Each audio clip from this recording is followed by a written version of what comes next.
జాతీయ మాల మానాడు పాలకుర్తి నియోజకవర్గ ఇన్ఛార్జ్. నేడు మా రాష్ట్ర అధ్యక్షుడు పిల్లి సుధాకర్ గారి ఆదేశాల మేరకు పాలకుర్తి నియోజకవర్గంలో ఎమ్మెల్యే క్యాంప్ ఆఫీస్ ముట్టడి కోసం మా మాలకు ఎవరైతే ఉన్నారో వారికి అన్యాయం జరిగిన దాని గురించి మేము రావడం జరిగింది. విషయం మొన్న జరిగినటువంటి వర్గీకరణ ఏప్రిల్ 2005 16వ తారీఖు నాడు జరిగినటువంటి ఒక ముఖ్యమంత్రి గారి యొక్క సమక్షంలో వర్గీకరణ జరిగింది. దానికి మాకు ఇచ్చినటువంటి ఒక ఎస్సీలకు 15% ఉంటే అందులో మాకు 5%, ఇతర వర్గాలకు ఇతర కులాలకు అదే ఎస్సీలో ఉన్నటువంటి వారికి 9%, ఇంకొకరికి 1% ఇవ్వడం జరిగింది. ఈ 5% ద్వారా మా యొక్క మాల బిడ్డలు కానీ విద్యార్థులు కానీ ఇతర ఎవరైతే చదువుకునే విద్యార్థులు ఉన్నారో వాళ్ళకి ఎలాంటి అవకాశం కూడా రావట్లేదు. సో తద్వారా మాకు అన్యాయం జరుగుతుందని చెప్పేసి ఈరోజు ఎమ్మెల్యే గారిని కలవడానికి రావడం జరిగింది. మార్నింగ్ ఫోన్ చేయడంతో మేడం గారు ఓకే స్పందించి ఓకే మాట్లాడదామని చెప్పేసి అన్నారు.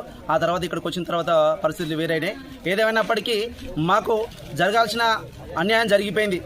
ఇకనైనా ఇప్పటికైనా ఎవరైతే మా మంత్రులు ఉన్నారో ఈ కాంగ్రెస్ ప్రభుత్వం కోసం మేము కూడా ఎంతో శ్రమించిన మా యొక్క విద్యార్థులు కానీ మా యొక్క ఓటర్లు కానీ అంబేద్కర్ గారు ఇచ్చినటువంటి ఒక ఓటుతో మేము ఈరోజు అదే ఓటు ఏమన్నారంటే అంబేద్కర్ గారు నీ ఓటు ఆయుధంగా పనిచేసుకోగాని ఒకరికి అమ్ముకోకన్నారు. అదే ఓటుతో మేము ఆయుధంగా పనిచేసుకొని ఓటు మేము ఈ ప్రభుత్వానికి వేసి గెలిపించుకున్నందుకు మాకు ఇక్కడ అన్యాయం జరిగింది. ఓటు అనేది ఒక విలువైనటువంటిది. ఆ విలువతో ఈరోజు మేము ఈ ఓటేసి మేము ప్రభుత్వాన్ని అడుక్కోవాల్సిన పరిస్థితి మాకు ఏర్పడింది. ఎందుకంటే మాకు జరిగినట్టు అన్యాయం 5% కాదు 6% అయితే మా యొక్క బిడ్డలు మాల బిడ్డలు ఉపయోగం ఉంటుంది. మరియు 22% కాదు పాయింట్లో 16 లోపలికి కనుక వచ్చినట్టయితే మాకు న్యాయం జరుగుతూ ఉంటుంది. ఏదైతే మీరైతే తీసుకొచ్చిన జీవో 99 ఉందో ఆ జీవో 99 కూడా రద్దు చేస్తే ఇప్పుడు మాలా కులస్తులు ఎవరైతే ఉన్నారో మరియు ఇతర కులాలు కూడా అందరూ కూడా సంతోషంగా ఉండే అవకాశాలు ఉంటాయి. కాబట్టి ఎవరి కోసమో ఎవరి పబ్బం కోసమో మీరు చేసినటువంటి ఒక ఇది ఎంత దుర్భాగ్యమైన అంటే మీరే ఆలోచించాలి. ఈనాడు మేము ముఖ్యమంత్రులను చేసినాం, మాదే మాల బిడ్డలు, మరియు డిప్యూటీ సీఎంలు చేసినాం, ఎమ్మెల్సీలు చేసినాం, ఎమ్మెల్యేలు చేసినాం, ఎంపీలను చేసినాం. కానీ వారు కూడా మాట్లాడకపోవడం అనేది ఎంత దౌర్భాగ్యం అంటే మేము తలదించుకునే పరిస్థితి మాకు ఏర్పడింది. అయ్యా ఇప్పటికైనా మేల్కొనండి, ఇప్పటికైనా మాకు న్యాయం చేయండి. లేకపోతే రానున్న రోజులలో మీకు కూడా ఈ రిజర్వేషన్లతోనే ఈ యొక్క పర్సెంటేజ్తోనే మీకు కూడా దెబ్బ తగిలే పరిస్థితి ఏర్పడుతుంది.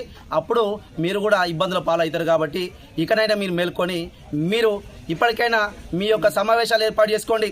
మాల బిడ్డల కోసం మేము అడిగేది ఒకే 1%, 6% పెంచమంటున్నాం. ఎక్కడో 22 ఉంటే ఒక్కటి కూడా మాకు రావట్లేదు. 22 నుంచి మాకు 16 లేదా 15 కిందికి రమ్మని అంటున్నాం. ఎందుకోసం అంటే మాల బిడ్డలు అందులో నీ బిడ్డ కూడా ఉన్నారు. మీ బిడ్డలు కూడా రేపటి రోజున భవిష్యత్తులో ఎంపీ కావాలన్నా, ఎమ్మెల్యే కావాలన్నా, మంత్రి కావాలన్నా, ఇంకా పెద్ద ఏదో హోదా ఏదే కావాలన్నా ఈ శాతం వర్తిస్తుంది. అప్పుడు మీరు కూడా నష్టపోతారు. ఈ రోజు సంతోషపడవచ్చు కానీ రేపు మీరు ఇబ్బంది పడతారు. కాబట్టి దాన్ని ఇప్పటికైనా మేల్కొని కళ్ళు తెరిచి మీరు ఇప్పటికైనా మీరు ముందు జాగ్రత్త పడాలని అని చెప్పేసి నేను ఈరోజు ఈ మాలమానాడు తరపున మరియు ఇక్కడ వచ్చినటువంటి యొక్క నా యొక్క సోదరులు మాల బిడ్డలు అధిక సంఖ్యలో పాల్గొన్నారు. 30 నుంచి 50 మంది దాకా పాల్గొని వీరు సక్సెస్ఫుల్ చేయడం జరిగింది. ఏదైనప్పటికీ మా ఎమ్మెల్యే గారు అంటే ఇక్కడ రెడ్డి వారు మీరు మాలలు మీకేం సోయిపోయింది, మీకు ఎక్కడ మీరు కళ్ళు మూసుకున్నారు, మీకేం జరిగింది? వీరు మంత్రి రేవంత్ రెడ్డి గారు చెప్పారు కాబట్టి వారి యొక్క బాధ్యత ప్రకారంగా వారు చేయలేపాలి. మరి ఆ రోజు వర్గీకరణ చేసేటప్పుడు ఆ రోజు పర్సెంటేజ్ ఇచ్చేటప్పుడు మీరు కళ్ళు మూసుకుని ఉన్నారా అని మా మాల మంత్రులనే, మా మాల ఎమ్మెల్యేలే, మా మాల ఎమ్మెల్సీలనే, ఎంపీలనే నేను అడుగుతా ఉన్నా. అయ్యా కళ్ళు మూసుకుంటే రేపు ఇదే పదవులలో ఇదే ఒక మీరు ఈ పర్సెంటేజ్లో కూడా మీరే నష్టపోతారు కదా, మీ బిడ్డలే నష్టపోతారు కదా. ఆ బిడ్డలుగా మేము కూడా బిడ్డలమే కదా. ఒకసారి ఆలోచించండి.